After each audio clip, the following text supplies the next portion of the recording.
예, 반갑습니다. 황금알원급 대표 박기입니다. 반갑습니다.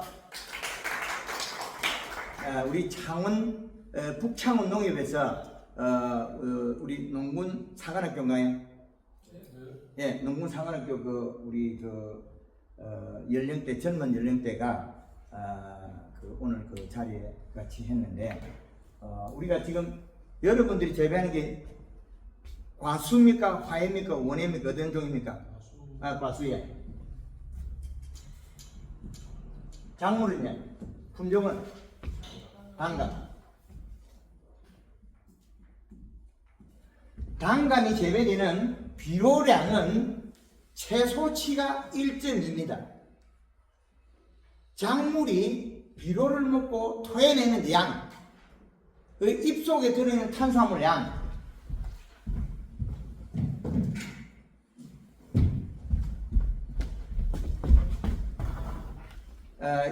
여기 하분을 보이는가요?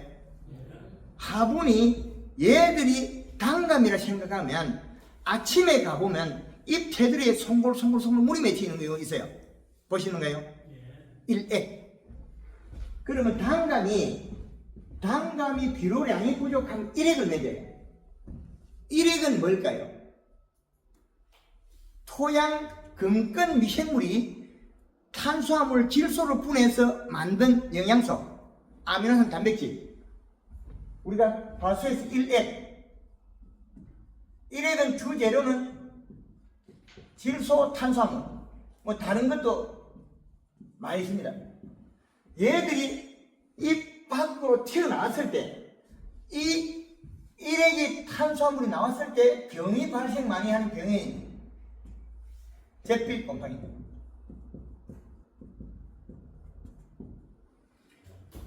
그리고 부패병이 많이 발생합니다. 그래서 작물 재배에서 제일 중요한 게 비료량입니다.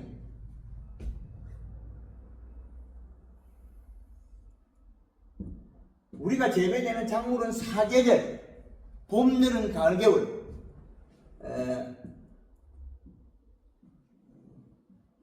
계절을 나눠서 보면 12월 31일과 6월 30일, 3월 31일, 9월 30일, 10월, 11월, 1월, 2월, 3월, 4월, 6월, 7월, 8월. 자, 우리가 재배되는 중국에서 넘어와서 24절기를 쓰고 있는데 24절기의 단점을 보완해서 우리나라의 계절을 4등분을 나눠서 월별로 합산해놨다. 우리나라 계절은 2달로 표시합니다. 12월 15일부터 2월 15일까지 겨울, 3월 15일부터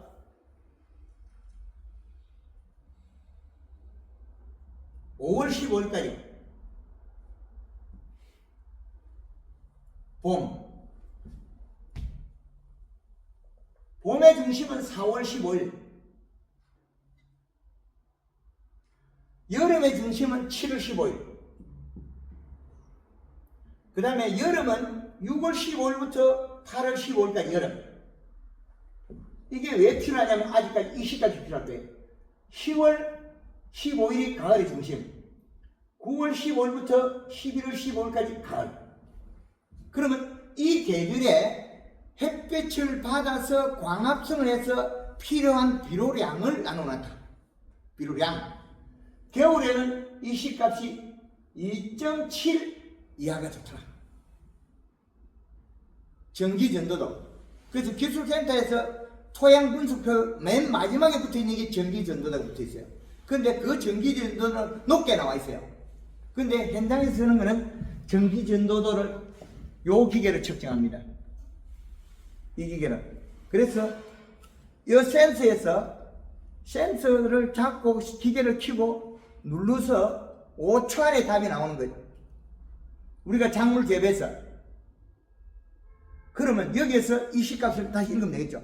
수분이 손에 촉촉하니까 99가 나오고 이 시가 0.몇을 딱 떨어지거든요. 그럼 이런 이 시값을 읽어내야 돼요. 자, 여기 그 화분에 꽂았을 때 이 시값을 재보는 거죠. 화분에 이식값이 안 나옵니다. 수분 5.8% 나오고 여기는 이식값이 거의 안 잡혀요. 그래서 우리가 재배되는 작물을 밭에서 적석으로 이식값을 측정해서 얼마의 비료를 가지고 있는데 얼마를 더 줘야 될지 안 나옵니다. 제로 나옵니다. 이건 이식값이 지금 안 잡혀요. 이건 안 나옵니다. 그래서 계절 봄에는 이식값이 하우스에는 2.1이 좋더라. 노지에서는 2.5의 이식이 좋더라. 여름에는 1.8의 이식이 좋더라. 가을이나 노지는 똑같다. 그래서 우리가 봄 시작 출발할 때 가수원의 이식값은 2.5에서 약 3.0까지 이식 올려놔야 됩니다. 그럼 떨어집니다. 그리고 토양에서 비료가 이동을 합니다. 비가 해서 용탈이 되고 땅속으로 쭉 들어갔다가 이동돼요. 가물면 나오고 들어오고 하는데 그 비료가 토양에 많이 충전이 돼야만 우리는 작물이 잘 자라고 건강하다는 거죠. 요 비료량과 함수량, 토양 수분은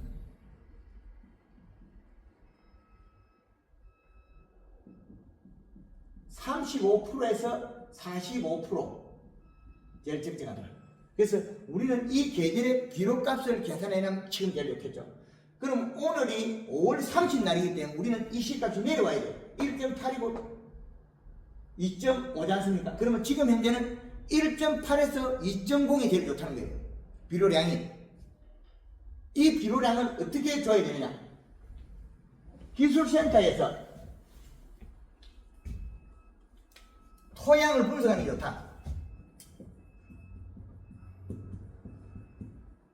토양 분석 결과에 우리가 인산가리 양을 보고 우리는 추천 비료를 보지 말고 그 비료량에 우리는 비료 줘야 된다. 그러면 우리가 인산가리 가다들이 되게 많다. 나무가 청태가 끼는 거는 인산가리 가다서 대과가 안 나와요. 청태 끼는 나무들은 10%게 되는 거 보시죠. 가지에 10%게 인산가리 가다. 토양 분석은 기술센터에서 꼭 하시라는 거예요. 근데 흙을 채취할 때도 흙을 위에 거거지기만 끄어내야 돼. 낙엽이나 풀을 긁어내야 되는 거지. 흙을 파내면 안 됩니다. 우리가 비료 좋은 자리 그걸 두부처럼 잘라가야 돼요. 그리고 3개, 4개 섞지 마라. 제일 좋은 자리, 보통인 자리, 나쁜 자리 세 가지를 생육 환경에 맞춰서 세 군데 나누고 가져가. 그 비료를 갖다 기준해야 되는데 우리나라의 토양 분석을 하는 게 과거 일본에서 60년대 자료를 가져와서 그냥 쓰고 있어요. 그때는 쌀값이 비쌌죠. 그러니까 벼농사 이런 데 썰어지라고 땅이 고르지 않습니까? 그거의 기준에서 아직까지 쓰고 있다는 거죠. 그래서는 안 되겠죠. 지금은 과학적으로 해야 된다. 그래서 거덕을 거대내면 안 된다. 겉에다가 우리는 비료를 뿌리고 채를 뿌리기 때문에 해서는 안 된다. 그 토양 분석 결과에 시비량을 결정해라. 근데 우리가 비료 한 포의 이식값은 비료가 복합 비료 해서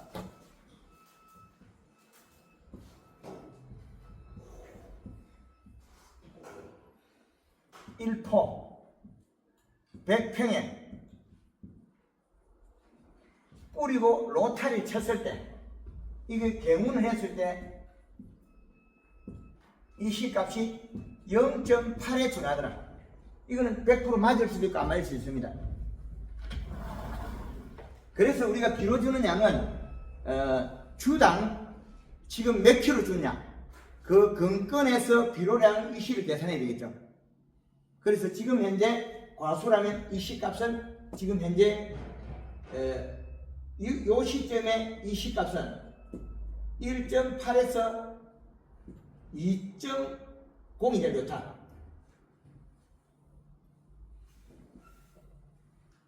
2.0. 그러면 나뭇잎이 살이 쪄서 벌써 엠보싱이 나와요. 그런데 우리가 비료를 주면 도장지가 안 나겠나 그러겠죠. 반장님 그래 안 됩니까? 그렇죠. 과거에 내가 이 농법을 개발하기 전에 비료를 갖다가 주당 5kg씩 줘봤거든요. 보면 21-5kg 줘보고 그 다음에는 요소를 주당 5kg 줘봤어요. 결과는 역시 도장지만 100% 납니다. 100%. 근데 지금은 황금알을 꾸며서 비료를 아무리 줘도 도장이 안 납니다. 이상하죠? 과거에는 도장지가 나는데 지금은 도장이 안 나게 만들어버려요. 도장지 안 나고 작물이 잘 자라면 제일 좋겠죠?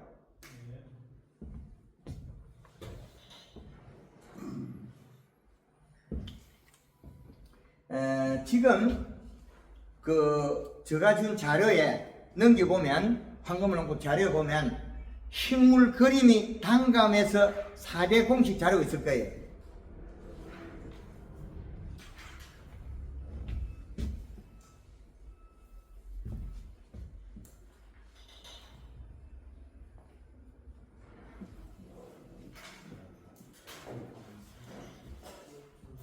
가지 모양을 4가지로 나눠놨어요. 가지 모양. 이 가지 모양을 4가지로 나누는데 이 4가지는 모양이 4개인데 2가지로 되어 있죠. 1번, 2번, 3번, 4번이에요.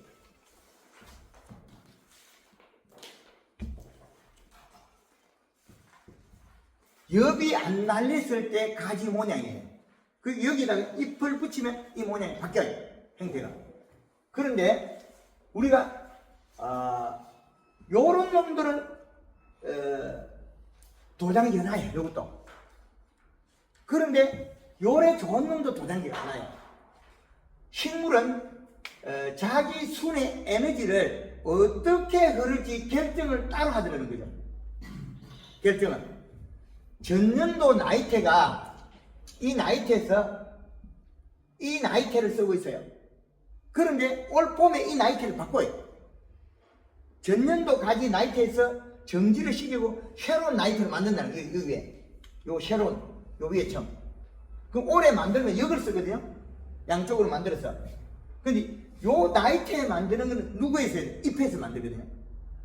잎에서 내려가면서 나이테 살을 찌워요. 우리 옛날에 산호모 송거북이 본 사람 있나요?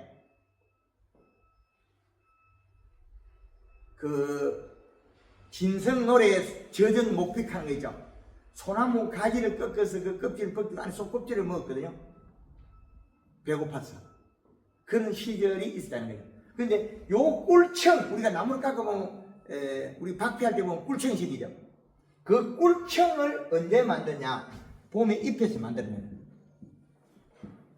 잎에서. 그럼 잎이 두꺼운 잎이 요걸 많이 잘 만들더라. 그래서 초기 연면 시기에서 잎을 빠른 시간에 두껍게 해주면 영양이 관이 봄수는 흐르고 그 두께를 두껍게 안 해주면 도장지를 뚫고 나가버려요.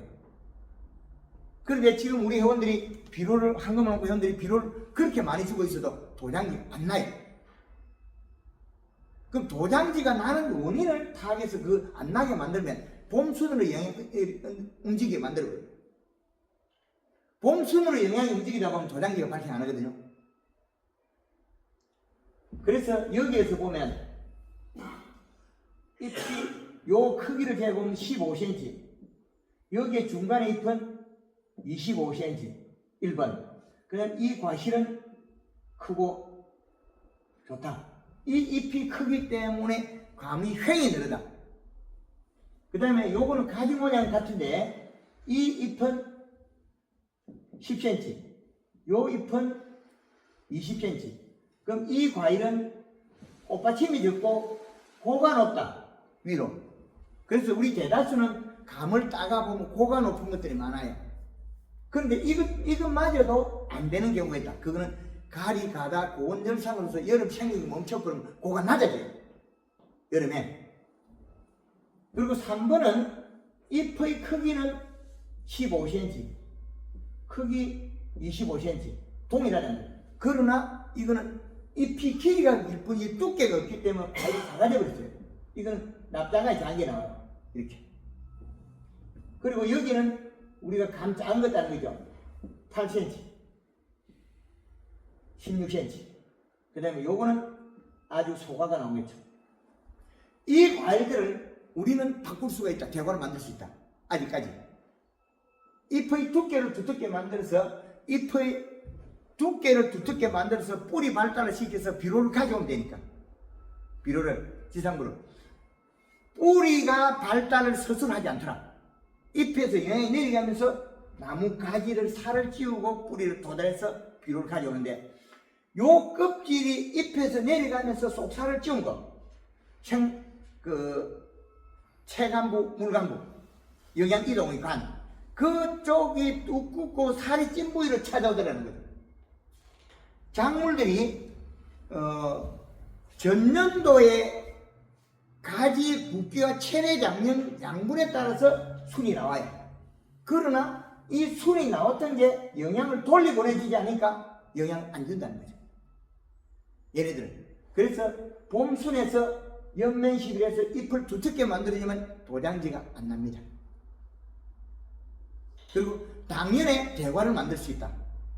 올해 해도 대과를 만들 수 있다. 그런데 우리 거의 대다수는 대과 만드는 기법을 우리는 제대로 안 가지고 있다. 매뉴얼 자체를 제대로 활용을 못하고 있다는 거죠. 매뉴얼 자체를. 많은 강사분들 앞으로 여러분들이 만나게 되겠죠. 그죠? 가수원에 미생물 쓰면 좋을까요? 나쁠까요?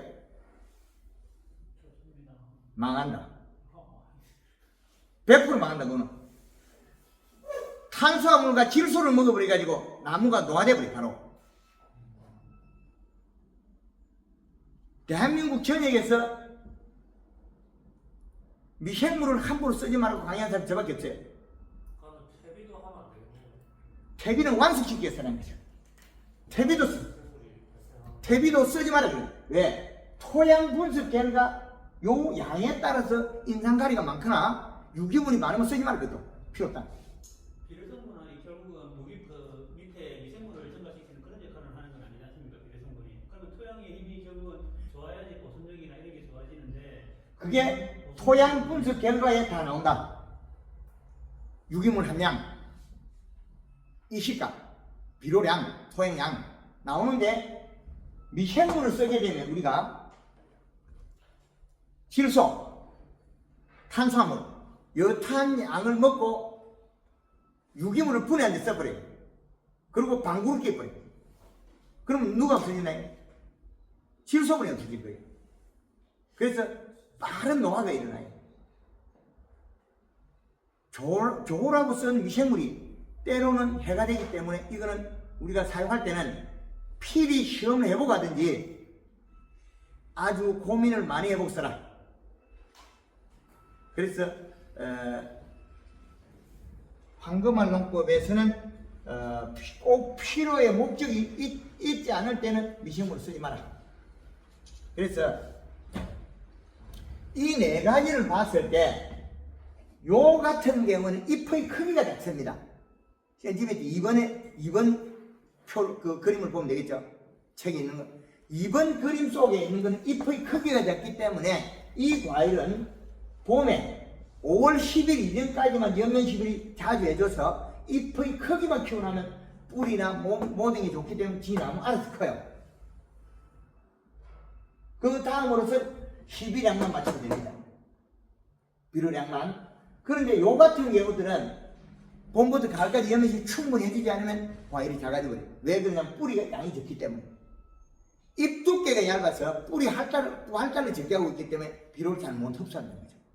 잎 두께가 얇아지는 원인이 뭐라고 생각하세요? 잎 두께가 얇았던 거는 전년도 체내 제장 양분에서 잎의 크기를 키우고 그 잎에서 탄수화물이 이동해서 뿌리에 영양을 공급해야 긴 뿌리에서 잔뿌리가 발달해요. 긴 뿌리에서 잔뿌리. 근데 긴 뿌리에서 잔뿌리가 발달해서 잔뿌리가 건건 미생물이 질소분을 분해해서 가져와서 잎에서 그 분해 아미노산 단백질을 광합성해서 탄수화물을 전환시키게 된다. 탄수화물을 전환시켜야만이 엽록소, 진녹색이 된다. 진녹색은 잎이 두껍고 탄수화물을 많이 함유하고 있기 때문에 엽 온도가 낮다.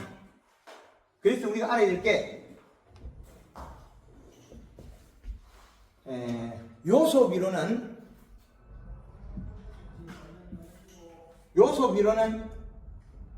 저온, 온도가 현악하. 탄수화물이 늘어나서 잎이 두꺼워지면 엽 온도가 떨어져. 근데 여기에서 가리비료는 염화가리나 항산가리, 가리비료는 고온.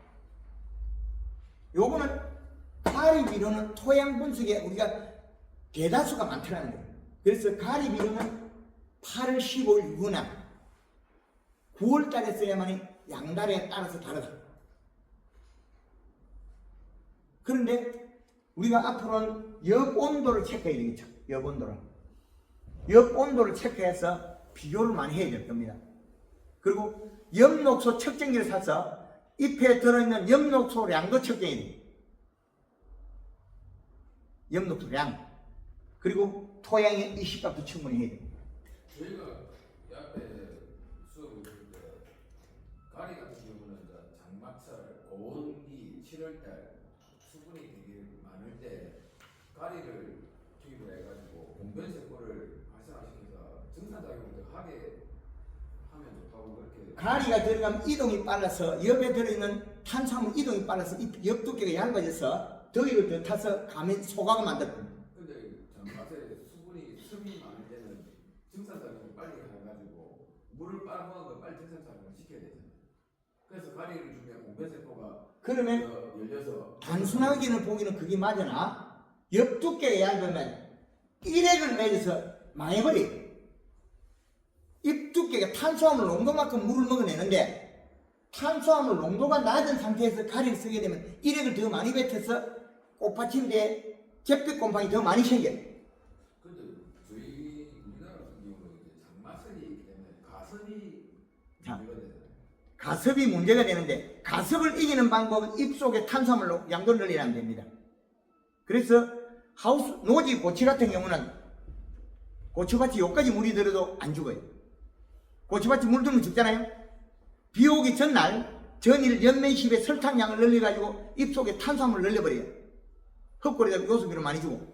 그럼 잎이 진녹색이 되면 뿌리에 근근에서 우리가 그 용탈이 안 돼요. 잎 두께가 얇아지면 물이 많으면 용탈이 되고 시들어버려요. 그래서 지금 우리가 배웠던 게 맞긴 하나 현장에 적용하면 반대 현상이 일어납니다. 전년도에 우리 회원들이 진주에서 단감 명장이 된 분이 감나무 주당 약 30 이상 된 나무, 그 다음에 큰 거, 주당 요소를 18kg 줬어요. 그런데 가을에 결과는 어떻게 되냐? 제가 진단했지 비록 부족합니다. 땅속에 충전이 비록 안 되니까 가을에 결국엔 흰가루병을 하는 거예요. 엽 두께가 얇으면 흰가루병을 합니다. 잎 두께가 얇으면. 잿빛 곰팡이, 흰가루병, 녹균병 얘들은 질소 부족에서 잎 속에 탄수화물 부족에서 생기는 병이다. 실수가 너무 많아서 저도 그때 실수가 많이 많아지면 색상 조직이 잎이 얇아지고 약해져서 색상 조직이 두꺼워야 입이 두꺼워지는데 색상 조직이 얇아지고 끼만 커지기 때문에 그게 약해지는 거라고 하는데요. 맞습니다.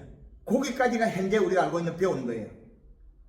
초기에 연면시빌에서 뿌리 발달시켜서 가지고 있는 비료량이 늘어야 되는데 그 비료가 없으니까 웃자람이 발생한 거죠.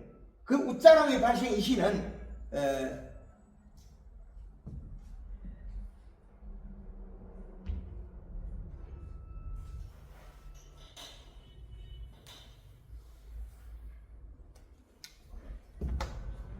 강의 내용에 들어있는 내용을 오늘은 그걸 안 했는데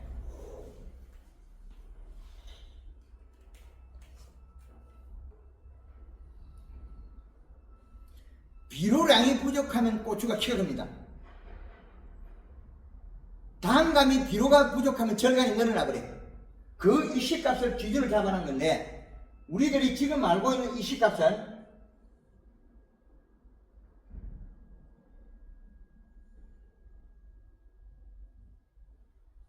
그래서 맥시만을 정해놓은 요 맥시만이 요 이식값이에요. 최고 맥시만 이식값. 그 이상이 되면 생장점이 타요. 온도, 고온에 의해서. 그래서 고추를 예를 들어가 말씀드릴게요. 노지 고추. 겨울에는 웃자란 일어나는 이 시값이 0. 제일 난다는 0.5이시고 겨울에 노지 겨울 여름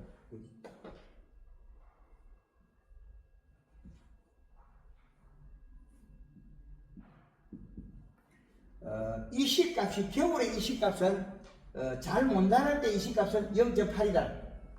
그럼 웃자람이 있을 때 이 시값은 0.8에서 1.0이 되니까 웃자라더라. 고추가 비료량이. 그리고 1.8이 되니까 아주 잘 익고 마디가 짧더라. 요 개들이 이 시값이. 그리고 우리가 비료 준 거 쬐끔 주가지고 키가 크다는 그거예요. 아주 소량을 주는 건데 그걸 갖다가 비료 줬다 그러면 논할 수가 없죠. 100평당 비료를 갖다가 뭐 몇 포 주지도 않았으니까. 그리고 여름에 이 시값은 0.5에서 이게 겨울은 바뀌었구나. 겨울에는 이 시가 1.5가 되니까 웃자라고 겨울에 이 시가 제일 좋은 게 2.7이 되니까 웃자라지 않더라. 고추가 엄청 길더라.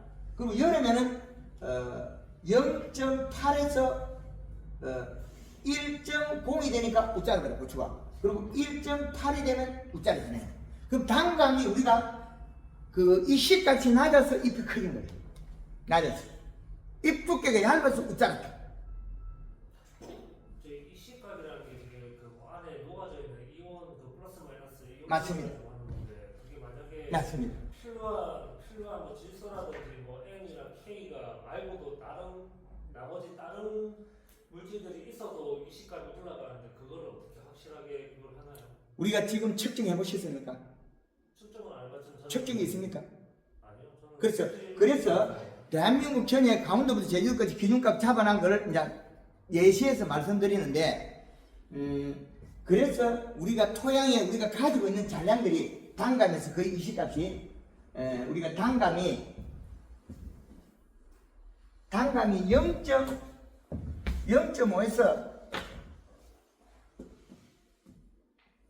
최고 많은 사람이 1.5 이하예요. 20값이. 1.5도 잘 안 나와요. 20값 해보면 거의 성분이 무조건 저 성분만 가지고 나오는 게 아니고 다른 성분 토양 분석 결과에 의해서 해라. 요소를 줘도 20이 올라간다. 암모니아 태에는 중성이 돼서 20값이 안 잡힙니다. 토양의 살포에서 질 상태로 바뀔 때 나옵니다. 20값이. 요소를 물에 타가지고 측정기를 꽂으면 20값이 안 나옵니다. 우리가 비료 뿌리면 가스 냄새 나죠. 토양에 결합하면 암모니아 떨어지 나와요. 그러면 우리가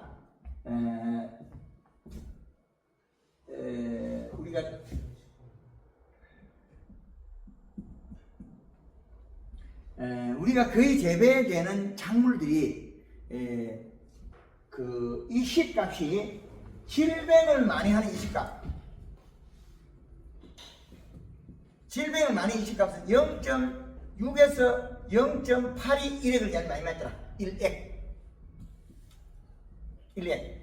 그리고 질병이 무병, 병이 잘 안 되는 거는 0.3에서 0.3 이하, 그리고 1.2 이상에서 병이 발생한다. 이 말은 자기가 비료가 입속에 탄수화물이 부족하면 탄수화물 양만큼만 저녁에 기공을 닦고 가져온 양수분을 잎이 먹을 수 있고, 그 이상의 잎이 당도가 떨어지면 잎은 이 물을 뱉어버려요. 왜 뱉어내냐? 뿌리의 엽의 당도가 맞지 않으면 뿌리가 삼투압에서 설사하게 돼 있어요. 뿌리가. 그래서 엽 당도를 맞추게, 엽 탄수화물 양을 맞추기 위해서 이 시값을 맞추는 거예요.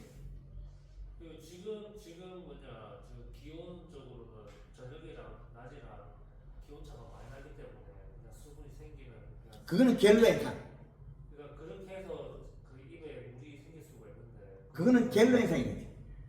연맥으로서 뱉어낸 물방울 뽀족뽀족 나옵니다. 동글동글 맨데 송골송골 맨다. 그래서 지금 우리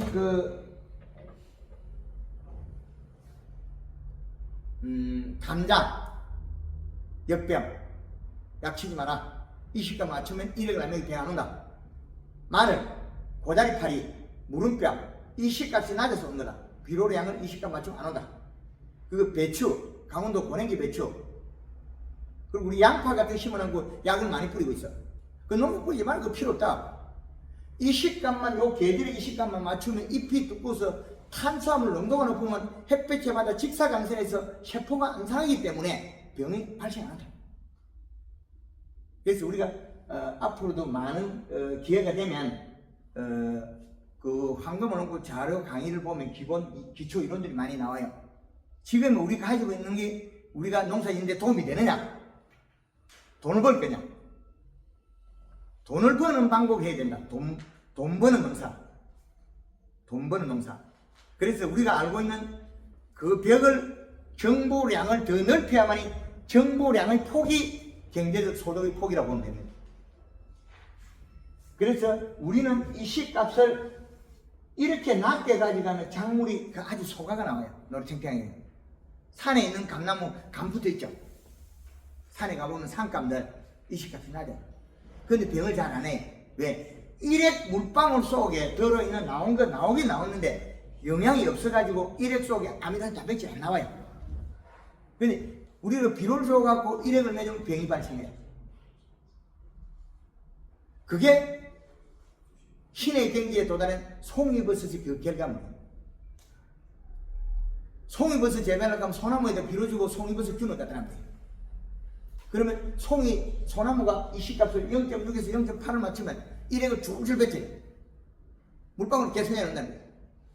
양수분을. 그럼 양수분이 튀어나온 그 일액 속에 아미노산 단백질이 우리가 표토층에 쌓여있는 솔잎하고 균이 발생해서 그 균이 송이버섯 균이 있으면 송이버섯 만들 수 있다. 그래서 우리가 봄에 잎을 얼마나 두껍게 했냐 진녹색 양에 따라서 우리는 가수원에 가보면 농사 잘 됐다 말았다 이야기하죠. 그리고 우리가 동물이기 때문에 우리는 탄수화물을 우리는 많이 먹어요. 그래서 우리가 가수원에 가서 내 가수원이 잎이 진녹색이라 해서 싱글벙글해져요. 왜 그러냐? 거기서 생산되는 사물이 많이 나오는 걸 알고 있기 때문에. 반장님, 우리가 반장님,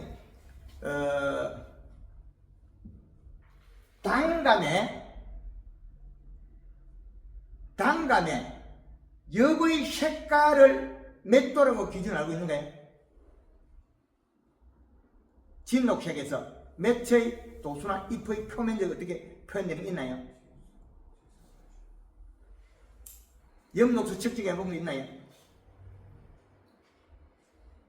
오늘 우리 반장님 드리려고 적외선 온도계 이거는 때려서 바로 온도를 바로 잡습니다. 엽 온도를 체크해봐라. 그리고 플러스 마이너스 온도계 요 두 개 드리려고 가졌습니다. 왜 그러냐? 지금 우리가 이 나무가 잎이 온도가 몇 도인지 알아야 되겠죠? 22도. 그럼 여기 있는 의자 온도 몇 도? 21도. 그럼 우리 가온과 옆에 가온 옆집에 아저씨 가온하고 두 개 잎 두께를 오늘 옆에 가서 딱 재보는 거예요. 그러면 누가 돈 덜 벌게 돼? 답이 나오겠죠. 엽 온도가 나오니까. 엽 온도가 낮아야만 여름에 열을 식히는데 엽 온도가 높으면 자기가 에너지를 못 갖고 있고 허겁지겁하겠죠. 그래서 엽 온도를 재서 잎 속에 들어있는 탄수화물 양을 알 수도 있거든요. 탄수화물 농도. 그래서 지금 기준으로 배우고 있는 걸 활용을 잘 하시고 그 다음에 황금알농법도 응용을 해서 그걸 적응시켜라. 그래서 잎 두께를 두텁게 하지 못하면 우리는 대과를 키울 수 없다. 그거는 햇볕 양과 비례한다. 직사광선 양과 엽온도에 비례한다. 엽온도를 최대한 떨어뜨리자면 요소는 입속에 탄수화물이 늘어나기 때문에 저온, 가리는 영양 이동이 빨라서 얇아지기 때문에 고온. 그래서 가을에는 가리가 들어가도 식물이 잘 먹고 소화시켜요. 근데 여름에 NK를 지금 우리는 태초 단감이 대가리가 줄이 졸졸 생겨버려요. 꼭지가 덜려버려요. 크지 자라게 한다. 그래서 우리 가문이 7월달까지 잘 자랐는데 안 크더라. 그런 경험을 하신 분이 있을 거예요. 근데 올해 추석이 빠르니까 NK를 뿌렸다. 그 순간에 가문 멈춰버려요. 성장을 멈춰버려요. 입속에 탄수화물 양보다 이동이 빨라서 얇아졌다는 거죠. 그래서 우리가 사용하는 비료가 복비 21-17 그 질소가 많다 그러죠. 이거 쓰면 가수농사 망해요. 암모니아 가스가 빠져나가면 14.7이 나가요. 30%가 토양 결합한데 나가보면 얘들이 얼마가 났냐면 질소량은 과연수 질소량은 14.7이에요. 그 14.7에 17 들어요. 우리는 21- 복합비를 주면 감이 안 큰다. 그리고 NK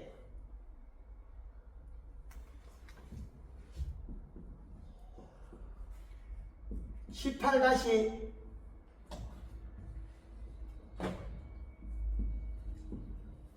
0-18 그 다음에 30-0-12 이렇게 되어 있거든요. 그럼 우리가 18-NK를 뿌리면 질소가 12.6으로 바뀌어버려요. 12.6에 18의 비료를 먹고 있다는 거예요. 토양도 지금도 가리가 많은 거는 연맥의 힘줄이 노래요. 이파리를 보면 힘줄이 노랗고 오므려져 있어요. 패여가지고 식탕에 밥뚜껑처럼 해딱 비비나야 탄수화물이 높은 건데 잎이 오므려져 있죠. 당나귀기처럼. 그거는 과일이 절대 안 큽니다. 잎은 살에 찌서 피어나야 됩니다. 식탕 밥뚜껑처럼 히뜩 깊이 나야 됩니다. 그래야만이 더위를 안 탄다. 그런데 이파리가 단감 이파리가 V자로 된다. 그거는 망할 짓이다. 더위를 타서 생육이 멈춰버려요. 그리고 가뭄을 많이 탄다. 가뭄 때는 가뭄이 오기 전에 미리 진작 알고 질소량을 상당히 늘려놔야 됩니다. 그래야만 잎이 탄수화물을 많이 가지고 있으면 밤에 있어요. 하늘에서 내리는 갤로 현상에 물을 먹고 에너지를 축적해버려요. 그런데 우리가 가뭄 닫고 물을 좀 먹어? 안 먹어 뱉어버려요. 병을 유발시켜버려요. 가뭄 때 물을 주면 일액으로 튀어나와서 잿빛곰팡이를 유발시켜버려요. 꽃받침 뒤에. 가을에 감 딸 때 보면 꽃받침 뒤에 새카만 게 있죠. 그거는 잿빛곰팡이. 그건 이시까지 낮아서 그렇다. 이렇게 되겠죠. 그래서 30-0-12 NK를 주면 요거는 21의 비료량을 가진다. 그 21 질소량 21에 12 정도의 비료를 가진다. 이거는 괜찮습니다. 그런데 요 NK 비료를 9월 초에는 써도 괜찮아요. 온도가 떨어지니까. 그리고 비가 많이 오는 음달에 오후 3시 이후에 산거들이 오는 가수원은 8월 달에 초에도 써야 될 때 있어요. 해가 비가 너무 많이 오면. 비가 너무 많이 와서 온도가 떨어진다는 거예요. 그 지역에. 그러면 따뜻한 성질을 가진 가리 성분을 쓰게 되면 가리도 잘 먹어요. 그래서 우리 가온이 음지냐 양지편이냐 따라서 비료 쓰는 프로그램을 잘 조절하셔야 된다. 그래서 양달 가온과 음달 가온은 차이가 많다. 그래서 음달이냐 양달이냐 따라서 비료를 우리는 분류를 시켜가 꼭 쓰는 게 낫겠다. 그 일부 농가에서 예를 들어보면 자기 가온이 음달이 오후 3시 되면 상권이 와. 소똥 채비하고 복합비로 잘 돼. 짱 좋아. 양달밭 자기 밭에 고대를 하면 감이 조그만해 들어요. 도장지만 진땅까지 감이 조그만해. 가을 되면 꼭지 다 들려버려. 더운 비료를 많이 줬을 거예요. 탄수화물이 늘어나는 비료가 적어서 그렇답니다. 그래서 우리가 사용하는 비료의 그 값을 충분히 이해하는 게 좋다. 그래서 비료 값을 모르고 우리가 농사 짓는다는 것은 좀 이게 우리가 생산량과 소득을 내기가 좀 어렵다. 그래서 여기에 있는 사계절의 이시값, 겨울은 1월 15일이고 2달, 봄은 4월 15일 중심이고 여름은 7월 15일이고 가을은 10월 15일이고 각 2달이 계절의 중심에서 전후한다. 계절과 계절 사이 한 달은 계절의 변홍기로 표기해놨습니다. 그래서 우리 재배되는 작물을 우리 스스로 판단하고 키울 수 있는 기준값 매뉴얼을 많이 개발하고 있는 거다. 많이 활용하시면 됩니다.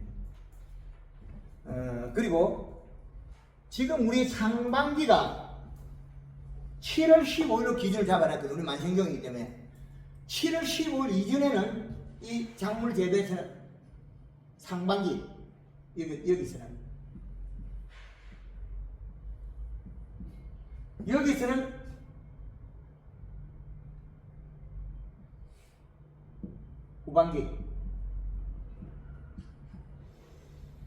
후반기에 쓰는 비료량과 연매 시간과 두 가지 다릅니다.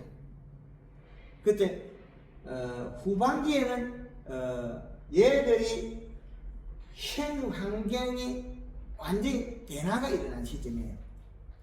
강원도에 가보면 7월 15일 되면 추워지기 시작해요. 남부지방 전혀 달라요. 강원도 홍천 일반 가정에 에어컨이 한 집도 없습니다. 식탁에만 에어컨이 있어요. 왜 그러냐? 밤에 밤 온도가 낮기 때문에 그 물이 온도가 식어가지고 집안에 들어가면 시원하기 때문에 에어컨 집집마다 하나도 없어요. 근데 우리는 에어컨이 있어도 덥잖아요. 불까지. 거기는 전혀 달라요. 우리하고는. 그래서 엽 온도에도 우리는 관심을 가져야 된다. 그래서 우리가 양달이냐 음달이냐 따라서 엽이 하루 종일 갖는 엽 온도량과 입 속에 들어있는 탄수화물 양에 비례한 게 있습니다. 탄수화물 양에. 그래서 어느 기준에 잡아서 우리가 생산할 거냐. 지금쯤에 우리가 단감밭에 비료를 몇 번 해줘야 될까? 비료를 3번, 4번 정도 있어야 된다. 그래서 이 시값을 올려놨어야 된다. 봄 비료는 눈이 부풀 무렵 3월 한 20일경에 하면 된다. 단감의 길이.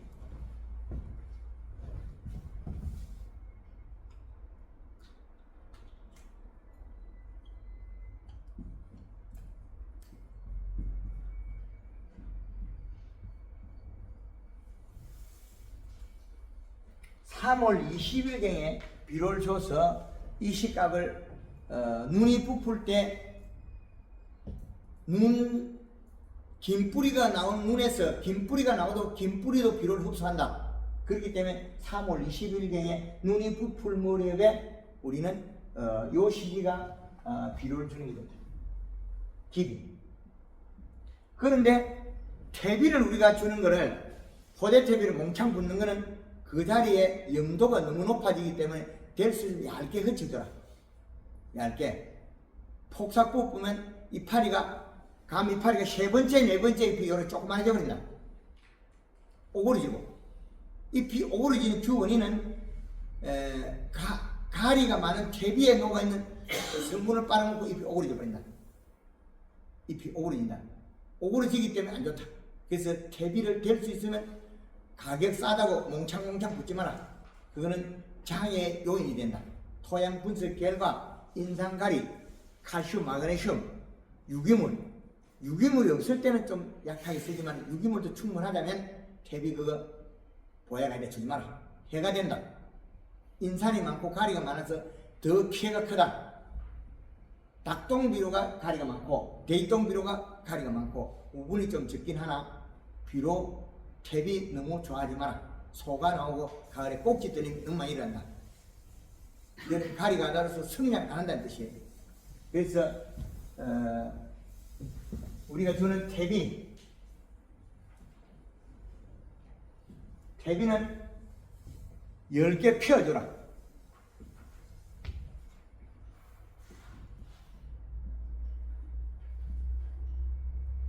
얇게 흩어주라. 모닥모닥 부지 마라. 모닥모닥 부으면 비료 성분이 가리 성분이 소금 성분이 너무 많이 나와가지고 잎이 세 번째 네 번째 잎이 오그러진다. 여기 달린 이파리가 세 번째 네 번째 이파리가 이렇게 오그러져 버려요. 그러면 감이 안 자랍니다. 그래서 퇴비가 보약은 아니다.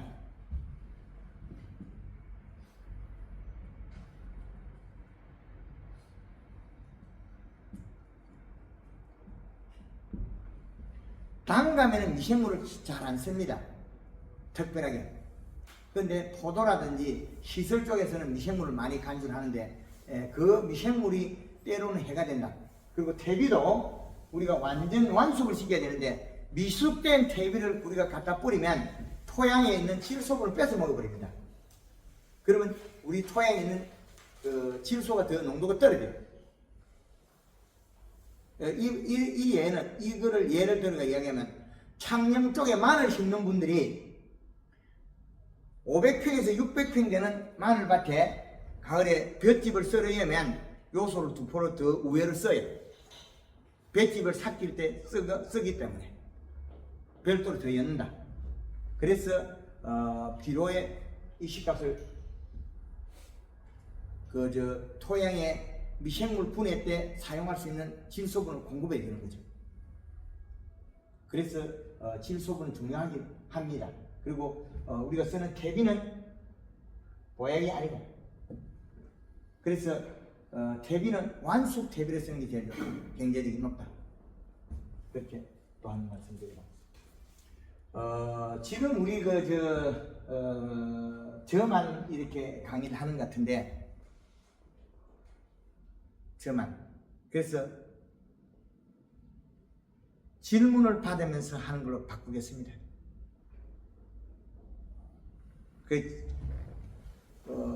11시인데 쉬었다 하겠습니까? 아니면 바로 가겠습니까? 쉬었다 하겠습니까? 예, 쉬겠습니다.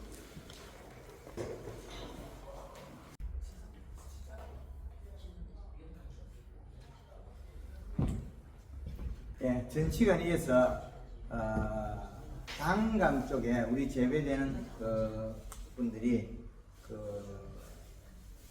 저가 주도가 아닌 약 1시간도 못 남았는데 질문을 받고 난상 토론 쪽으로 가는 게 더 어떻겠습니까? 듣는 게 나을 것 같은데. 지금 제가 하는 매뉴얼을 가가지고 이게 현장에서 적용시켜서 우리가 수익을 낼 때까지 시간이 많이 부족해. 제가 얼마나 올지 모르겠지만은 오늘 와서 강의를 하고 있지만은 우리 반장님 올해 퇴출을 어떻게 달 겁니까? 크기, 때깔, 얼룩이 어떤 대안이 있습니까? 저 같은 경우는 이때까지 거의 1일에서 9일까지 퇴출을 키워냈는데 올해 같은 경우는 투여하고 세를 목표로 지금 감을 생산하고 있고요.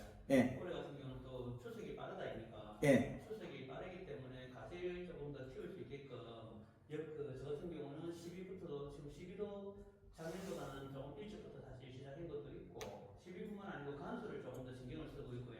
네. 간수를 하면서 이제 문문이나 이런 거는 베이커가드나 아니면 바닥에 이제 습기가 안 새게끔 환기를 잘 되게 해주고 하고 있고 그래서 가지도 유인도 하고 있고요. 예. 그래서 지금 문문이까지도 감안해서 지금 그렇게 작업을 하고 있습니다.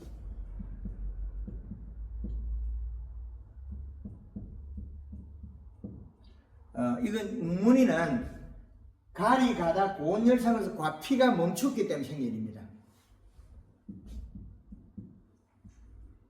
가리 가다 고온 열상. 고온열상에서 과피가 멈췄기 때문에 운문이 그 위에 그 운문난 현상을 깎아가지고 과피를 먹어보면 털어요. 그래서 잎 두께가 그 전에 탄수화물을 적게 가지고 있었다. 탄수화물을. 그래서 잎을 더 먼저 살을 쪄서 뒤집어 놔라. 뒤집어 놔서 잎을 만져보면 엠보싱이 나오도록 볼록볼록하게 만들어버리라. 그러면 우리가 이야기했던 얘들이 안 나온다. 수확기를 땡기려면 더위를 안 타게 만들어야 된다. 더위를 안 타려면 잎을 더 많이 살을 찌워놔야 된다. 그래야 더위를 안 타서 수확기가 땡겨진다. 수확기가. 그래서 태추가 빨리 수확하려면 NK 비료를 언제 써야 될까? 그러면 양달이냐 음달이냐 비가 많으냐 차이도 물론 있겠지만은 8월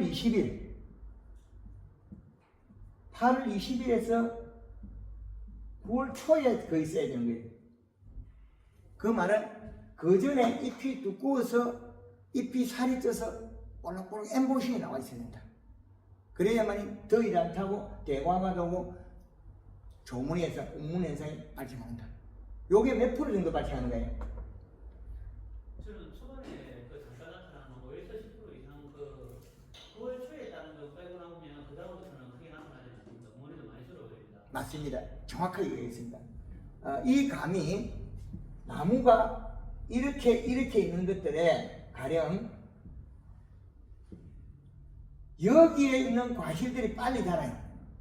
그리고 여기에 있는 햇볕 직사광선에 여기에 있는 가을들이 터져요. 그런데 이 안에 있는 과실들은 온도가 낮기 때문에 안 생긴다는 거죠. 안쪽에 있는 게. 그럼 우리가 수확해보면 바깥에 있는 과실들이 빨리 수확하거든요. 왜 그러냐면 얘네들이 빨리 색채가 나기 때문에. 근데 얘네들이 광합성 영양을 많이 뿌리로 보내주기 때문에 영양을 많이 땡겨 먹는다. 많이 땡겨 먹는다. 그런데 초기부터 안에 있는 안에 있는 처진 가지도 봄부터 이렇게 잎을 두껍게 만들면 동일한 시점에 익어버려요. 동시에. 우리가 부유를 갖다가 먼저 따고 몇 번을 걷어 따는 거는 여름에 잎 두께가 얇아서 가리 가다 고온열상이 일어나서 일어난 일이다. 그래서 잎을 더 두껍게 하면 온도가 낮고 빨리 자란다. 그리고 아래쪽에 있는 잎들은 영양 생산을 적게 하기 때문에 상부보다 영양을 적게 얻어먹는다. 그래서 내가 인위적으로 여기다가 영양을 공급해서 잎의 두께를 아래에 같이 만들죠. 옆면식으로 같게 만들어주면 영양을 같이 받아냅니다. 그래야만이 과일이 균일하게 익어 나온다. 아래쪽에 있는 거는 위쪽에 있는 건 그냥 둬도 지가 있겠지만 아래쪽에 있는 전혀 행동이 다르게 나온다. 그래서 그걸 같게 만드는 농법을 만들어내는 거예요. 그래서 수확 시기가 똑같이 익어버려요. 동일하게. 그래서 지금 운문 현상이 난다는 것은 이 바깥에 있는 감들만 나타나고 안에 있는 것은 햇볕에 가려있기 때문에 온도 장애 안 받았다. 고온열상. 그래서 과피 경화가 없었다는 거죠. 하여튼 이 내용이 도움이 됐으면 합니다. 그 다음에 꼭지 들림도 또 있는 거예요.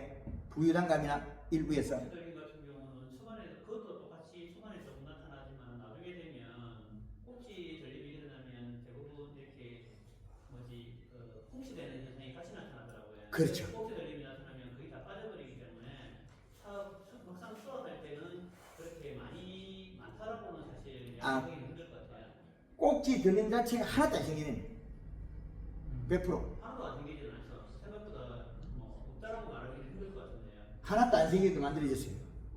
꼭지 들리면 100% 막을 수 있다. 우리가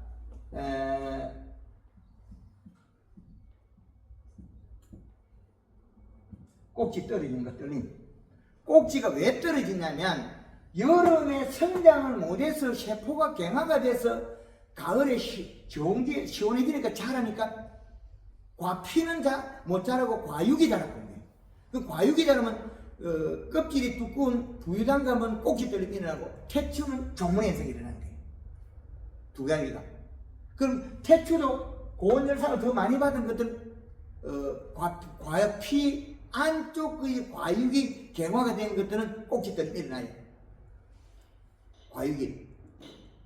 그래서 입 두께가 얇아서 일어나는 현상이다.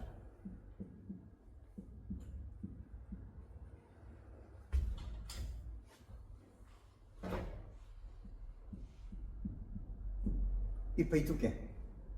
잎의 두께가 얇다는 건 탄수화물 부족. 탄수화물이 부족하다. 탄수화물 주재료는 질소다.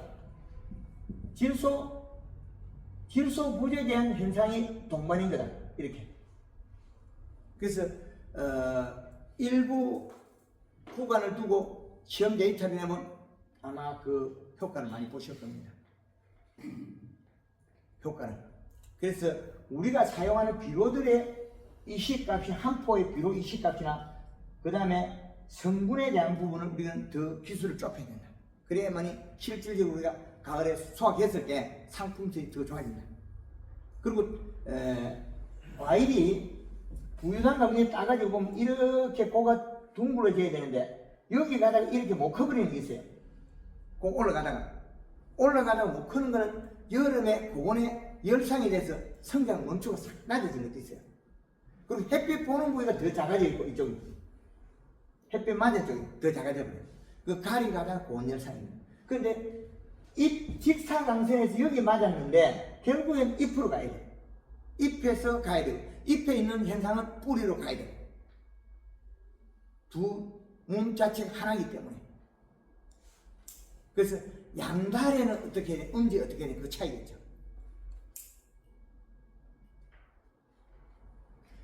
우리 좀 있으면 그 감이 낙과를 많이 하죠. 부위당 감이.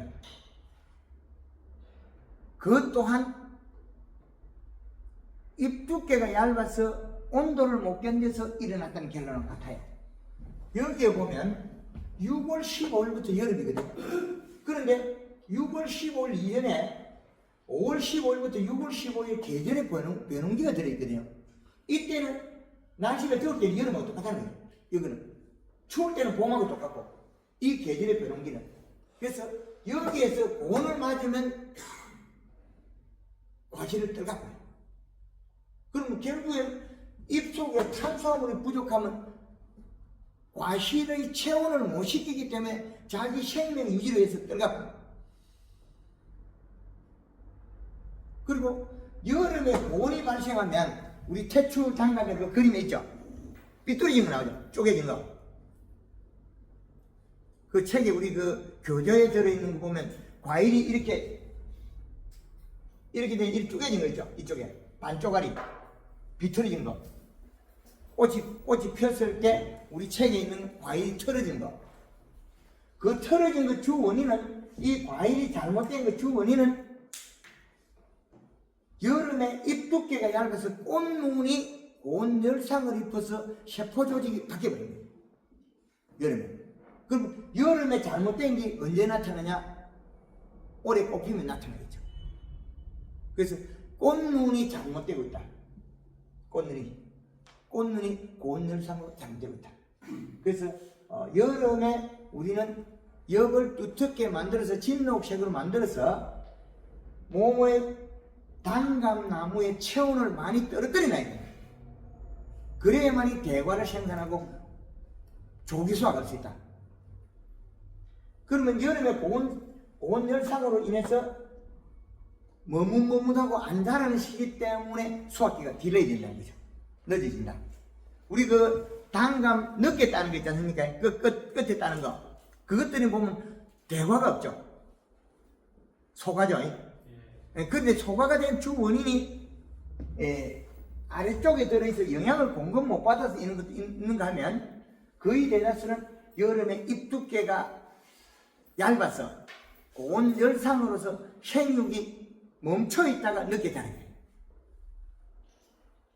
그러면 우리는 생산에 감사하다는 거죠. 그래서 여름에 앞으로 지금 들어가는 여름에 고온 열상을 많이 막아야 된다. 그런 부분. 그럼 우리는 비료를 갖다가 어떻게 줄 거냐는 요 표현을 보고 활용하시라는 거죠. 지금 여기 그림 그리고 쓰는 것들이 많이 낙설 안 합니다. 이걸 사진을 찍어 혹시라도 활용할 건 활용해라는 것입니다. 그래서 여고온기에 생기는 일이 가을에 가서 나타난다. 그럼 이 고온기에서 나타나는 현상이 내년에 나타나요. 꽃 필 때.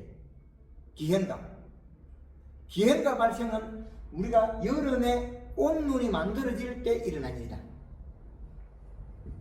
그리고 태추 수꽃 비율은 어떤가요? 보통 암꽃 3개에 수꽃이 6개에서 7개 정도 결과지에 붙어 있어. 암꽃이 보통 3번에서 4번까지는 암꽃이 오는 거 아니에요. 잠기 30cm 기준으로 했을 때 한 3대 7. 보통 암꽃이 수꽃을 다 물고 나오니까 그 정도 볼 수 있지 않을까요? 맞습니다. 지금 현재까지 이론으로서는 황금은 그 풀어난 거한 10년 전에 풀어놨거든요. 초기 봄 잎을 두텁게 만들어서 쑥꽃이 암꽃을 바꿔. 영양이 부족한 아랫부에 쑥꽃이 피는데 쑥꽃을 못 피게 바꿔버려. 그러면 잎 두께가 얇아서 늦게 만들다 보니까 작은 눈을 만들어 쑥꽃을 만드는 거예요. 그래서 우리가 이 잎에서 꽃 마지막에 꽃 핀 다음에 이 꽃눈 마지막에 다음에 여기 꽃눈에서 요거 한 장을 누고 그 다음에 잎에서는 꽃눈물을 반응시켜버려요. 잎을 두텁게 만들었어. 근데 꽃눈 분화시기 바로 더 당겨야 되거든요. 꽃눈 분화시기가 늦어지면 우리는 쑥꽃 발생이 늘어난다. 그리고 우리가 단감의 가지가 이래 있으면 꽃눈 분화 이렇게 내려오죠. 안 그런가요? 꽃눈 분화 위에서 상부에서 이 꽃눈이 내려오지 않은가요? 그렇죠? 거꾸로 해라. 올려라. 밑에서 만들어 올라가 버려라. 밑에서. 그 말은 먼저 자란 잎에다가 생식 기능을 부여시켜서 꽃눈 분화를 위에 올려버려요. 뒤집어야 돼요. 그 지금 우리가 활용하고 있는 꽃눈 분화를 위에서 내리다 보니까 밑에 쑥꽃이 발생해요. 그래서 초기에 연면식을 잎을 두텁게 만들어서 생식을 부여시켜서 꽃눈 분화를 아래쪽에서 위로 만들어. 아래부터. 그러면 쑥꽃이 발생 안 한다. 이거는 꽃눈 분화 그리고 이 가지를 그렇게 하고 그 다음에 이게 올해 그 쑥꽃 핀 가지 있죠. 올해 쑥꽃 핀 가지가 내년에 또 쑥꽃이 피죠. 그죠? 그거는 잎 두께가 얇아서 그렇기 때문에 봄의 초기부터 연면식으로 꽃눈을 바꿔버려요. 그러면 태추 단감의 키를 부유 단감보다 더 작게도 만들 수 있다. 태추 단감. 요쪽에 남철시 가서 한번 봤는가요? 예. 그게 나무 조그만할 때 엄청 달아먹어서 맞습니다. 그거는 지금도 많이 합니다. 죽는다 그랬거든. 괜찮다. 더 달아라. 매년 더 달아라. 그런다고 해서 나무가 죽는 건 아니다. 근데 그 땅이 가리 가다가 내가 작년에 멈춰버렸어요. 가리 가다진 게. 그리고 일액을 많이 제가 꽃받침에 제빛 곰팡이가 왔거든, 여기. 제빛 곰팡이가. 그래서 가리를 추석에 빨리 따먹으려고 항상 가리를 계속 쳐가지고 가리 늘려버렸어요. 가리 가다를 풀려 그러면 많게는 한 4년이 걸려요. 요소비로만 계속 줘도 4년이 걸려요. 그게 작물이 토양에 결합된 플러스 정글을 가진 결합된 비료가 오래 가더라는 거죠. 가리는 과잉이 잘 오지 않는 걸 아는데요. 맞습니다. 작물이 먹을 만큼 먹고 과잉으로 흡수를 하지 않는 걸 알고 있어요. 인삼이나 가리. 질소가 많이 과잉을 먹었지. 질소 과잉 거의 못 봤습니다. 비료를 그렇게 많이 줘도 지금. 근데 가리 가다는 근데 가사님 예. 질소를 많이 줘가지고 탄수화물을 늘려서 잎을 두껍게 해야 된다는 그게 지금 요점인 것 같은데. 근데 그 지금 방금 이야기한 거 있지 않습니까? 우리가 이제 거의 대다수 우리가 알고 있는 상식이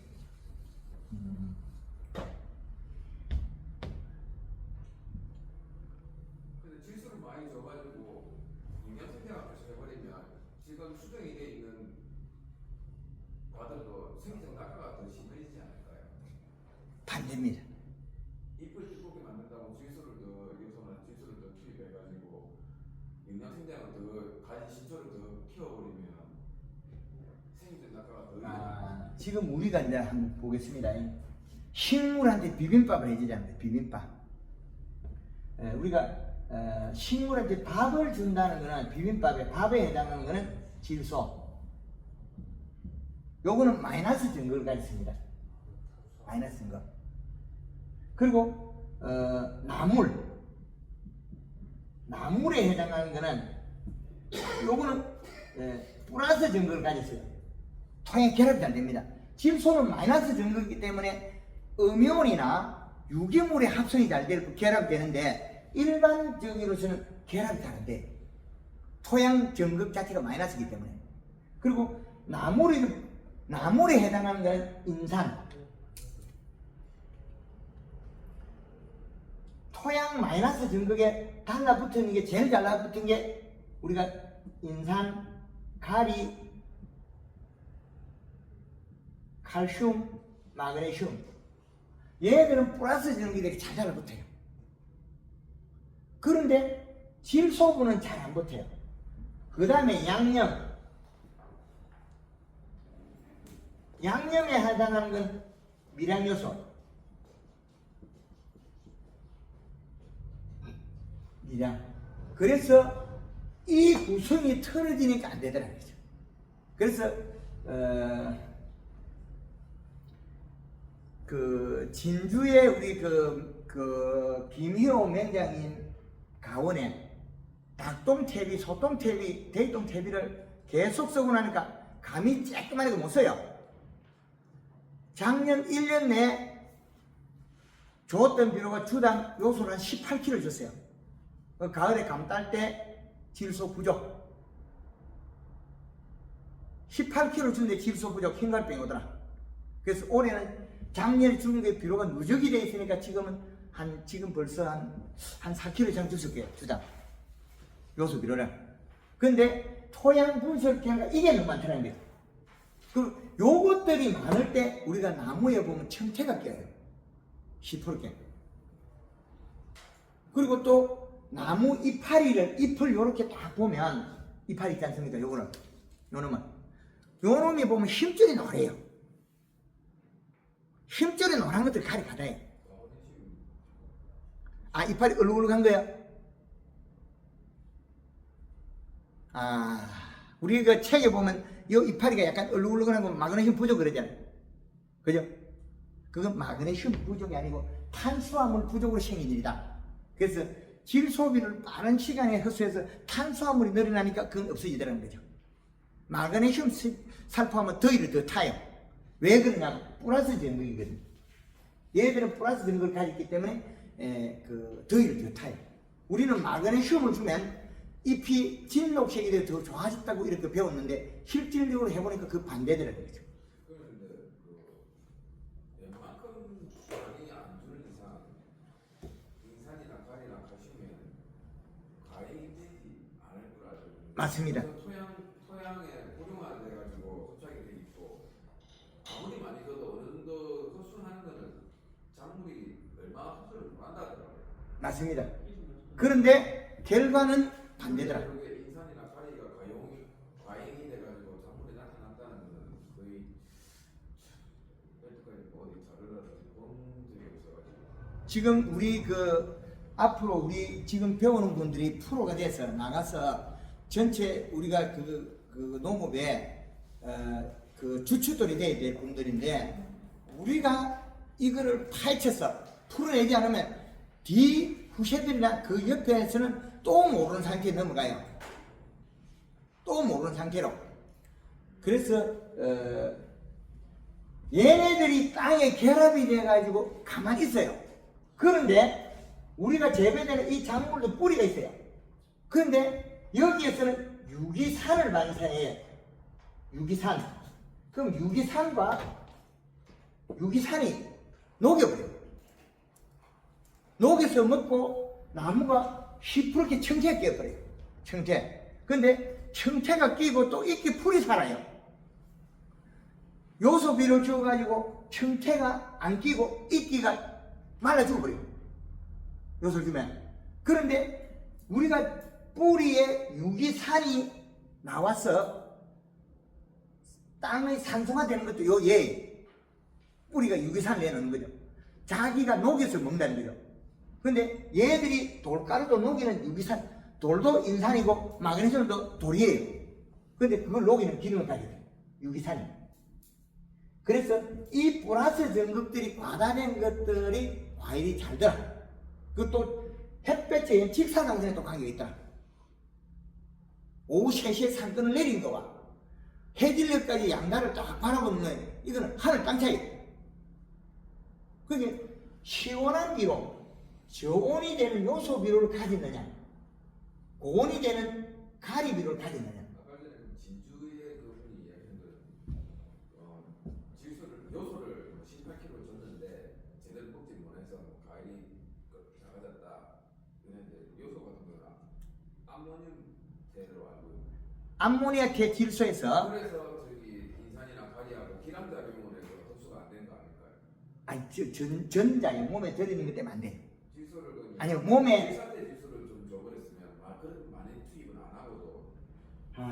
지금 본인이 아주 그 예리한 질문을 해주셨는데, 지금 우리나라 농업이 지금 앉아있는 분들은 젊고 빠른 두뇌 이전, 많은 정보, 질산태, 질소, 비료를 살 수 있습니다.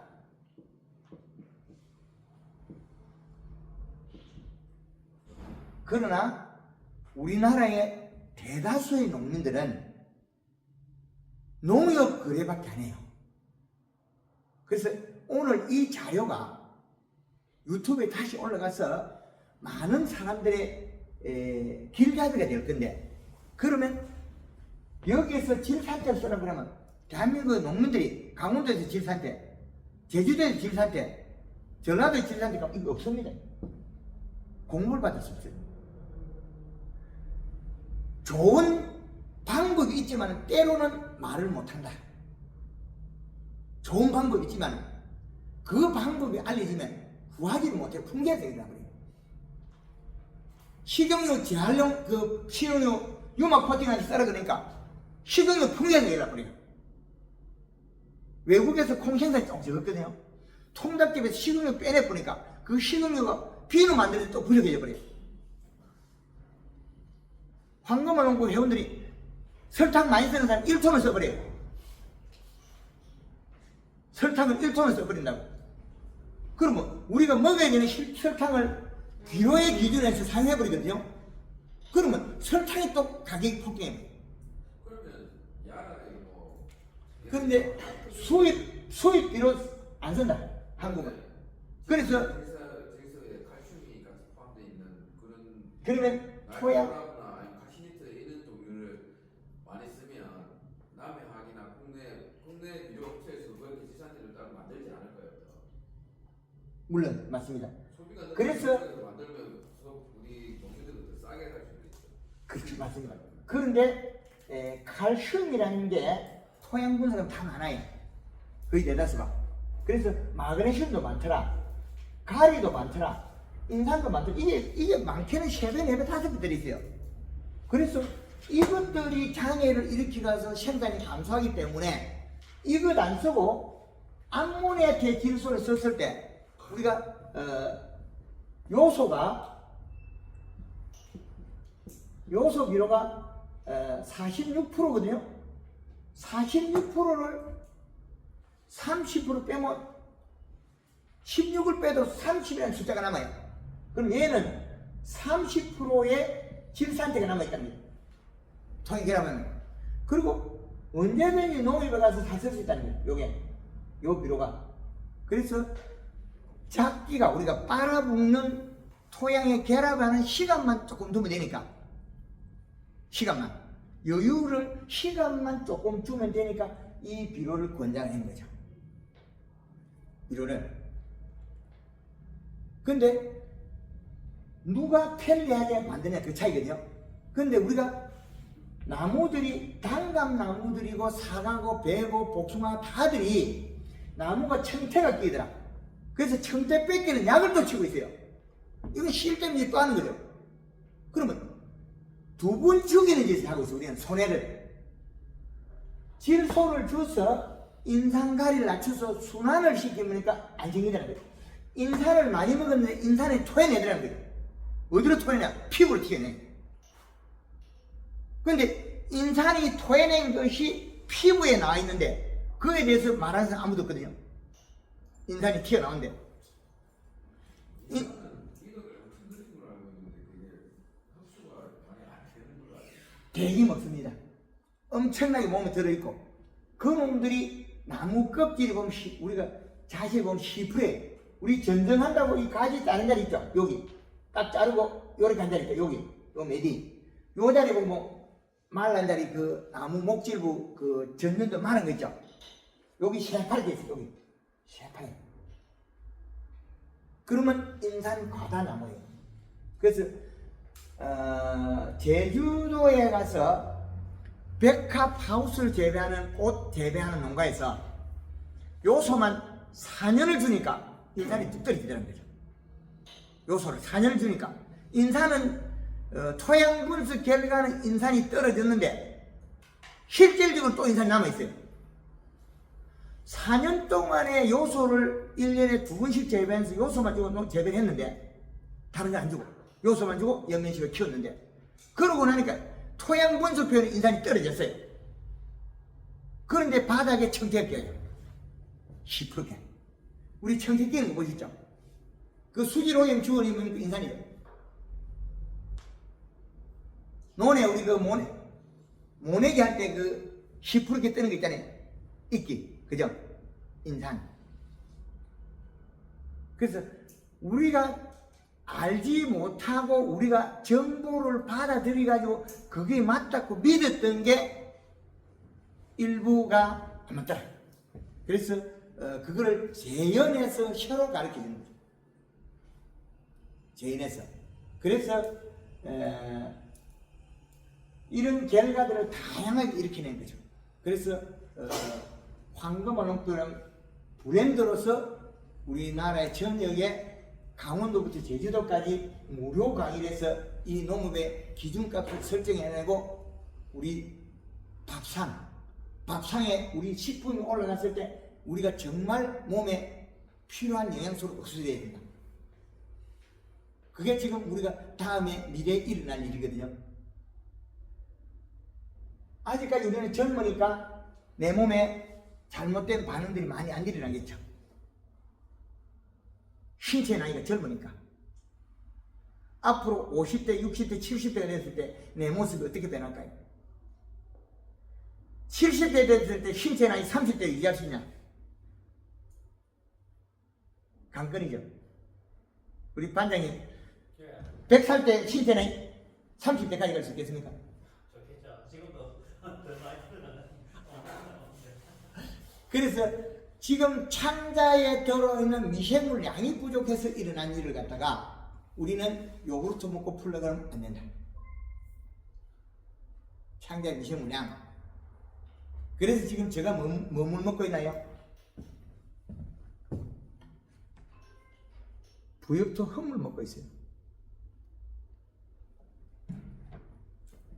우리가 생각했던 거는 지금 현재 우리가 알고 있는 기준이었고 우리가 지금 행해서 가을에 놓을 단감은 미래예요. 결과는 일어나겠지만 미래를 우리는 얼마나 준비해야 결과를 맞이하겠냐. 그럼 정보의 양과 정확도겠죠. 정보의 양과. 그래서 우리가 알고 있는 인산이 우리는 많다, 불용하다, 정보죠. 근데 그것이 아니라고 반대 반론을 제기하지 않습니까? 너무나 많아서 피해가 일어난다. 그 반대론이죠. 그래서 어느 것이 맞을까? 우리는 그 결과에 따라서 내 경제적 소득이 변하는 거죠. 그래서 오늘 우리 토양 분석표가 있다면 한 가수원에 요소 한 포 갖다 놨고 맨놈 내가 갈 때마다 한 주먹씩 롭히라. 이 파리가 살이 뜰 때까지, 내가 갈 때까지, 내가 커지고 얇아지는 거 아닙니까? 두꺼워집니다. 그래서 요 이식값에서 여름에는 0.8에서 1.0이 되면 이식값이 되면 잎이 얇아지고 있잖아요. 가지가. 근데 1.8이 되면 마디가 쏘목쏘목해요. 막 잎이 다닥다닥 붙어 있어요. 이식값이 높으면 피가 작아져요. 비료를 적게 주는 웃자라더라는 거죠. 질병이 많이 하고. 그래서 가을에 딸 때 대봉이나 부유단감이 꽃받침 속에 새카만 거, 그게 더 새카만이 그런 것도 있죠. 잿빛곰팡이. 잿빛곰팡이의 주 원인은 비료 부족에 의해서 이식값이 낮아서 일에 물방울이 생겨서 똑똑 떨어지니까 그 물방울 속에 들어있는 아미노산 단백질이 곰팡이 피에서 쫓고 들었다. 근데 우리 사과 화상병 얘기 많이 들었죠? 그죠? 상병은 세균성 아닙니까? 병이 아니라 병. 제가 알기로는 세균성이 입 두께만 두껍게 해주면, 입 두께만 두껍게 해주면 일액을 안 맺기 때문에 전혀 안 되는 거예요. 근데 우리 마늘에 고자리파리 병이 맞아요. 고자리파리를 깔아 먹어. 그거는 마늘 뿌리가 썩어서 꼼꼼한 냄새가 났을 때 고자리파리 온 거고, 그 약을 뿌리는 안 뿌리 똑같아. 그런데 우리 마늘에 고자리 뿌리라고 책에 나와 있죠. 그거는 전혀 필요 없는 이야기가 책에 수록되어 있다. 책에. 그래서 우리가 정보를 더 다양하고 앞으로 우리가 젊은 세대들이 가야 될 길이 많은데 벽을 치지 마라. 내가 알고 있는 것도 알고 있는 거 두고 또 새로운 정보도 받아들여서 내가 그 데이터 나온 걸 시험해서 내 거 해라. 그러면 정보량이 배가 되겠죠. 그 정보량만큼 우리는 돈을 벌 수 있다. 그래서 인상 바다가 맞는데, 인산이 불어나도 맞는데 실질적으로 해보면 아니더라. 조금은 사과 아니, 결국은 화상병 이야기 나온 이야기하는 거 보면 지금 예, 이게 거의 세균성으로 알고 있어서 맞습니다. 마이진도 안 들어서 지금 옥시테트라사이클린 성분의 약을 치는데 그것도 안 돼서 나무를 그냥 다 빼내는 상황이잖아요. 그 무식해서 그래. 정말 무식하니까. 나무가 3가지만 요 오는 거거든요. 그 사과 화상대가 가지가 일라지는 요는 일어섰나 여기 잎에서 물방울 여기 쪼록쪼록 타고 되니까 여기 묻었거든요. 요 가지만 생겨요. 내년엔 또 안 와요. 지금분들 가수원들 다 폐농하는 가수원들이 지금 엄청 많아요. 약이 마이신도 안 들으니까 다른 이제 뭐 옥사이클린이나 이런 걸 써도 안 돼서 이제 폐농하는 무식해서 결론을 모르고 해서 그래요. 그러면 그거는 이 파리가 두께를 두껍게 만들 일액을 안 맺으면 병 자체가 안 생기잖아요. 근데 질소를 요소를 많이 먹으면 더 약해져서 세균성 얘기 맞습니다. 그래서 초기에 여기에 잎엔 탄수화물이 없거든요. 흰엽은 탄수화물 없는데 연면 시비에 설탕을 혼합해서 살포해서 탄수화물을 여기다 공급해버려요. 잎에다가 탄수화물 공급하고 연면 시비 잎을 두껍게 만들어서 일액을 안 맺게 만들어버리는 거죠. 근데 설탕을 줬을 때 설탕은 이단이라서 기곡을 통해서 들어갈 수 있을 가능성이 없다라고 교수님 교수님이 실제 이야기해 주셨거든요. 맞습니다. 그것도 딱 맞는 말이에요. 그 사람이 이야기하면 그 말이 맞고 황금만 온거 대표가 하면 내 말이 맞아. 결과는. 그리고 설탕을 쓰게 되면 절간이 짧아져요. 잎이 두껍기 때문에. 식물은 키를 키우는 이유가 상대방을 죽이기 위해서 키를 키웠어요. 비료가 부족하면 키를 키우고 잎을 늘어뜨려서 일액 물방울을 떨어뜨려서 옆에 놈을 죽여서 잡아먹더라. 동물, 곤충보다도 식물이 먼저 균을 이용해서 서로 공격을 죽이다. 그게 일액 속에 들어있는 아미노산 단백질이 그 일을 하더라. 그게 일환으로서 사과나무가 비료가 작으면 불안병이 오고, 그 다음에 지금 방금 이야기한 내용처럼 잎 두께가 얇아서 일액을 맺으면 봄에 오는 화상병이 오고, 근데 화상병은 병이 아니다. 그러면 질소를 바로 투입을 하는 것보다 안 먹습니다. 아미노산을 몇 몇이라는 게 그거거든요. 뭐 그렇지도 않습니다. 탄수화물 탄수화물을 높여서 이걸 두껍게 만들면 아미노산을 바로 몇 아주 몇이 직접적으로 바로 식물이 흡수할 수 있는 상태가 아니기 때문에 그런 건 사용을 올라가서 거기 전문가 만나가지고 분해가 돼야지 이온화가 돼야지 흡수가 되거든요. 설탕이나 그 아미노산이나 다 똑같다고 얘기했거든요. 맞습니다. 그런데 체계 결과하고 실질로 사용하면 다르다는 거죠. 실질적으로. 실전에서는 그게 아니더라. 그러니까 우리가 배워가야 될 게 내 것을 10개를 두고 1개를 배워가서 접목을 해가 내 걸 만들어야 되는데 그러면 가을에 갔을 때 우리가 쌀 농사를 지으면 몇 프로 정수할 수 있는 능력이 가지면 나락이 안 자빠질 거냐? 벼농사를 지으면 안 자빠지는 거는 두름가위밖에 안 자빠져요. 왜 안 자빠지냐? 두름가위는 햇빛을 많이 받아 탄수화물 많이 생산하니까.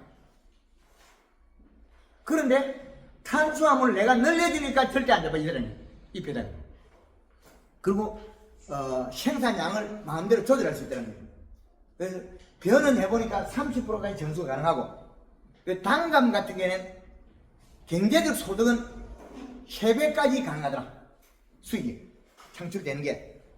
그래서 우리가 지금 우리가 앞으로 더 많은 세월에 어떤 일을 행하고 나가야 되는데 지금 우리가 1개, 2개 우리가 주워 드는 걸로 알고 있는 상식으로 우리가 벽을 쳐버리면 앞으로는 우리가 더 많은 일도 할 수 없다. 그래서 제가 한금알롱골 개발할 때까지는 32년의 세월이 걸렸다. 32년 걸려서 발표를 했는데 지금은 전국으로 많은 우리 해원 농가를 지도해서 경제적 소득을 많이 일으키는데 우리 북면 지역에서 단감 농사에 요소 비료를 주당 최대 몇 킬로 주고 한 사람이 있겠냐는 거죠. 그 데이터를 얼마나 가지고 있겠냐. 그리고 잎은 센티미터를 몇 센치를 가지고 도장지를 어떻게 발생 안 시켰냐.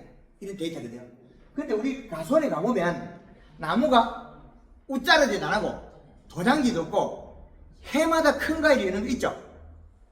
없습니까? 우리 밭에 가보면 해마다 크게 여는 나무 있어요. 감은 크게 열고 도장지는 안 나고 그런 나무 있죠?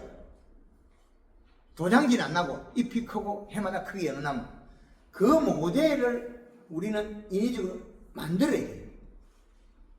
도장지 안 나고 과일을 크게 여는 나무 그런 그 작업을 하자면 우리는 식물이 먹어야 될 비료 기준을 설정해 줘야 된다.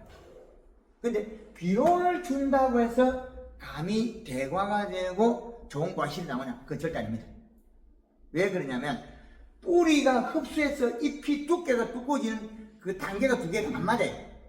부유단감은 뿌리가 활동하는 시기는 5월 20일이라면 잎이 나오는 거는 4월 5일이에요. 그럼 5월 10일이 되면 이미 신초가 자라서 과일이 세포량과 크기를 결정이 끝나본 다음에 뿌리 발달해서 영양이 오는 것 때문에 도장지로 가버려요. 그럼 도장지로 가지 않고 잎을 먼저 키워야 된다는 거죠. 그게 제일 관건이죠. 어떤 지금 현존하는 농자재를 써서 우리는 잎을 키워야 되는 거죠. 그 방법에 우리는 시중하는 고품질 다수학을 생산할 수 있다. 그거는 이 봄순을 갖다가 굳게 튼실하게 키우지 않으면 여름에 도장지가 많이 발생한다. 그리고 잎은 가지가 많이 있고 아래쪽에 가지들이 있기 때문에 영양 생산을 못하는 가지들은 영양을 공급을 가지 못해요. 그래서 우리가 약대로 치거나 SS 약을 치면 아래쪽에 위로 품잖아요. 그러면 아래 잎이 영양을 받아들여서 뿌리를 내리지면 뿌리에서 또 공급을 받아요. 그런 순환을 일으켜줘야 된다. 그게 제일 중요한 일 같습니다. 순환을 못 일으켜주면 딱 맞지 않다. 또 다른 거 질문 있습니까? 질문. 지금 우리가 그 과거에 가지고 있는 거를 그냥 내 거는 내 거는 그냥 두고 또 한 개 더 받아들이가 우리 머리에 드는 지식 양을 더 늘려라. 그래야만이 나의 경쟁이 늘어난다. 그런 우리가 그 생산적인 일을 넓히자면 지금보다도 더 많은 우리가 정보를 많이 접해야 될 것입니다. 제가 그 농사지으면서 많은 교육도 받고 많이 배웠지만은 그 실전에 응용하니까 안 맞는 게 너무 많더라. 안 맞는 게. 그래서 그것도 인정하고 내가 가지고 새로 배우고 개발한 것도 인정해야 된다. 그래서 조화를 이루어서 결과를 내야 된다. 우리가 농협에서 비료를 팔고 농약방에서 비료 퇴비 팔고 그 농자재를 우리는 10년, 20년 농사 짓게 되면 안 써본 게 없습니다. 뭐 광합성제 안 써본 게 없습니다. 그런데 결과는 과연 어떻게 나올까요? 미지수죠. 그래서 그 결과를 미리 설정 매뉴얼을 개발해서 써라. 설정해서. 그래서 봄에 잎의 두께를 얼마를 만들고 꽃무는 어떻게 만들어 올라갈 것이며 이걸 매뉴얼에 돼가지고 개발되어 있는 걸 갖다 쓰라는 거죠. 그걸 쓰는 게 제일 효율적이다. 그래서 공기에 우리가 태추단감 올게 가을이 빠르다고 해서 NK 주지 마라. NK 주는 순간에 지금의 땅에 들어있는 비료도 많다. 그거는 확인하는 방법은 이파리를 보면 실질이 노래요. 연맥이 노란 것들은 거의 대다수 가리가 가다되어 있습니다. 근데 저희가 보통 아까도 말한 나무의 플라스카 이온의 인산, 가리, 칼슘, 마그네슘 같은 경우는 단감만 놓고 봤을 때 과잉에 대해서는 크게 문제가 없다라고 지금 이야기를 결국은 결핍에 대해서만 설명을 많이 하고 있지 과잉에 대해서는 이야기하는 게 거의 없거든요. 그렇게 본인이 가진 기술을 그냥 두고 거기다 첨가해 가서라.